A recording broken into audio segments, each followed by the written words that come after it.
হঠাৎ কালবৈশাখীর তাণ্ডবে লণ্ডভণ্ড বেশ কয়েকটি গ্রাম। বড় বড় গাছ ভেঙে ঘরের চালা উড়ে ব্যাপক ক্ষতির মুখে জমির ফসলও। কালবৈশাখী ঝড়ের তাণ্ডবে লণ্ডভণ্ড জগৎবল্লভপুরের বেশ কয়েকটি গ্রাম। তীব্র ঝড়ের দাপটে ভেঙে পড়েছে বড় বড় গাছ, উড়ে গেছে বাড়ির চাল। ক্ষতিগ্রস্ত চাষের জমি, মাথায় হাত কৃষকদের। বিদ্যুৎ বিচ্ছিন্ন একাধিক এলাকায়। মঙ্গলবার সকাল থেকেই দক্ষিণবঙ্গের বেশ কয়েকটি জেলায় ঝড় বৃষ্টির দাপট লক্ষ্য করা যায়। সন্ধ্যা থেকে বেশ কিছুক্ষণ চলতে থাকে ঝড়ের দাপট। হালকা থেকে মাঝারি বৃষ্টি শুরু হয়। দুর্যোগের পূর্বাভাস আগেই জানিয়েছিল আবহাওয়া দপ্তর। আর আবহাওয়া দপ্তরের পূর্বাভাস অনুযায়ী সোমবার থেকেই ঝড় বৃষ্টি শুরু হয়েছে দক্ষিণবঙ্গের একাধিক জেলায়। গতকাল অর্থাৎ মঙ্গলবার সন্ধ্যের পর কালবৈশাখী ঝড়ে লণ্ডভণ্ড হয়ে যায় জগৎবল্লভপুরের বেশ কয়েকটি গ্রাম। সন্ধ্যার আগেই আকাশে কালো মেঘ দেখা যায়। কিছুক্ষণের মধ্যেই ঝোড়ো হাওয়া সঙ্গে বৃষ্টি শুরু হয়। ঝড়ের সঙ্গে বৃষ্টি জেলার বিভিন্ন স্থানে ছোট বড় গাছ ভেঙে পড়ে। জানা যায় গতকাল সন্ধ্যায় কালবৈশাখী ঝড়ের দাপটে জগৎবল্লভপুরের মাজু, পোলগুস্তিয়া, শঙ্করহাটি সহ বেশ কয়েকটি এলাকায় বড় বড় বটগাছ, ইউক্যালিপটাস এবং বাবলা সহ একাধিক গাছ রাস্তার ওপর উপড়ে পড়ে। একাধিক বাড়ির চাল উড়ে গিয়েছে। গাছ ভেঙে পড়ায় বিদ্যুৎ বিচ্ছিন্ন হয়ে পড়ে গোটা এলাকা। বাড়ির চাল উড়ে যাওয়ায় অসহায় মানুষগুলি আশ্রয় নেয় অন্যের বাড়ি। রাস্তার ওপর গাছ উপড়ে পড়ায় ব্যাহত হয়ে পড়ে যান চলাচল।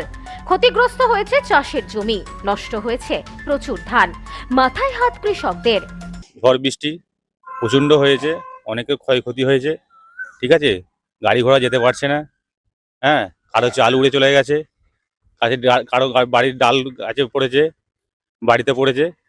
ঠিক আছে, কেউ সারা রাত ধরে আমরা সব বিদ্যুৎ নাই। ঠিক আছে, সব তার ছিঁড়ে পড়ে গেছে, রাস্তায় পড়ে আছে, পোস্টার ভেঙে পড়ে গেছে। তার জন্যে মানুষ ভালো যেতেও পারছে না। এখনো পর্যন্ত রাস্তার মধ্যে গাছ ডাল পড়ে ভেঙে পড়ে আছে। হ্যাঁ, ওয়াইফাই যেতে পারছে না। এখন পুরো বন্ধ আছে, টোটাল বন্ধ আছে। রাস্তায় লরি, বাস মোটামুটি দাঁড়িয়ে এখনো আছে। এই বিষয়ে গ্রামবাসী জানান, হঠাৎ কালবৈশাখী ঝড়ে লণ্ডভণ্ড হয়ে যায় গোটা গ্রাম। গাছের ডাল ভেঙে পড়ে, বাড়ির চাল উড়ে গিয়েছে, বহু মানুষের ক্ষয়ক্ষতি হয়েছে, এমনকি চাষের জমিতেও ক্ষতি হয়েছে। খবর পেয়ে ঘটনাস্থলে এসে পৌঁছায় জগৎবল্লভপুর থানার পুলিশ এবং প্রশাসনিক আধিকারিকরা। দ্রুত শুরু হয় উদ্ধার কাজ। গতকাল রাত ভোর চলে উদ্ধার কাজ। আজ সকালের পর ধীরে ধীরে পরিস্থিতি স্বাভাবিক হয়। ক্যাটাল গাছ ভেঙে নিয়ে গিয়ে সব বছর সমাধান হয়ে একদম শেষ হয়ে গেছে। আমার দিয়াল ভেঙে পড়ে যাওয়া, ছেলেকে নিয়ে অন্য বাড়িতে শুয়েছি। সারা রাত কারেন্ট ছিল?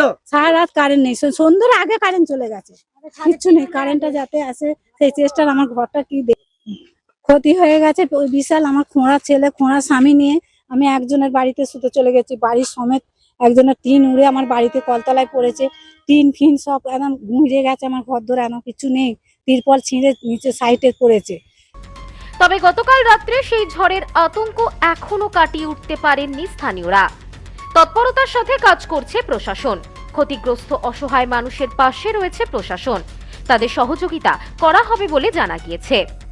এই বিষয়ে পঞ্চায়েত সদস্য অশোক সিংহ জানান, গতকাল রাতে কালবৈশাখীর দাপটে বেশ কয়েকটি গ্রামে ক্ষয়ক্ষতি হয়েছে। বহু গাছ উপড়ে পড়েছে রাস্তার উপর, বহু মানুষের বাড়ির চাল উড়ে গিয়েছে। তবে পুলিশ প্রশাসন তৎপরতার সাথে কাজ করছে। একটা টিম গঠন করে দ্রুত পরিস্থিতি স্বাভাবিক করার কাজ করছে। আজ সকালে পরিস্থিতি অনেকটাই স্বাভাবিক। অসহায় ও ক্ষতিগ্রস্ত মানুষের পাশে প্রশাসন রয়েছে। ঝড় বৃষ্টি তার সঙ্গে যেভাবে প্রবল হাওয়া চলেছে, যেখানে প্রায় 50 থেকে 60 কিলোমিটার গতিতে আমরা মনে করছি, হয়তো সেই রকম গতিতে আইলা যে ঝড় ছিল তার থেকে আমার মনে হয় আরো বেশি বড় ঝড় এইটা বয়ে গেল হঠাৎ করেই। যেটা গ্রামের যারা চাষিরা আছে তাদের ধান পুরো শুয়ে গেছে এবং বড় বড় অশ্বত্থ গাছ থেকে শুরু করে আকাশবাণী, ইউক্যালিপটাস, বাবলা গাছ, কোনো গাছই এখানে বাদ যায়নি। সমস্ত গাছ রাস্তার মধ্যে পড়ে যায়, ইলেকট্রিক পোস্ট পড়ে গিয়ে রাস্তা অবরুদ্ধ হয়ে যায়। পুলিশ প্রশাসন ওনারা একটা টিম তৈরি করে, যারা জনপ্রতিনিধি আছে তারা প্রত্যেকটা সাধারণ মানুষকে, গ্রামবাসীকে নিয়ে রাস্তায় কাজে নামে এবং জায়গায় জায়গায় রাস্তায় পুরো গাড়ি দাঁড়িয়ে যায়। বড় বড় লরি থেকে শুরু করে ট্রেকার, অটো, টোটো, যে সমস্ত মোটরসাইকেল, সমস্ত গাড়ি ওখানে আটকে যায়, ঘন্টার পর ঘন্টা দাঁড়িয়ে থাকে। Bureau report, news no man's land, Jagatballavpur. পশ্চিমবঙ্গের উত্তর 24 পরগনা জেলার বনগাঁ এলাকায় Sudhir Karmakar college of education এক স্বনামধন্য এবং অতি উল্লেখযোগ্য শিক্ষণ মহাবিদ্যালয়। বর্তমান এই শিক্ষক মহাবিদ্যালয়ে নতুন শিক্ষাবর্ষে বিএড অ্যাডমিশন চলছে। তাই বিএড অ্যাডমিশন নেওয়ার বিষয়ে যে সমস্ত শিক্ষার্থীরা আগ্রহী তারা অতি সত্বর কলেজের অফিসে এসে যোগাযোগ করবেন। আমাদের কলেজের ঠিকানা গোপালনগর, চরচালকি, বনগাঁ, উত্তর 24 পরগনা।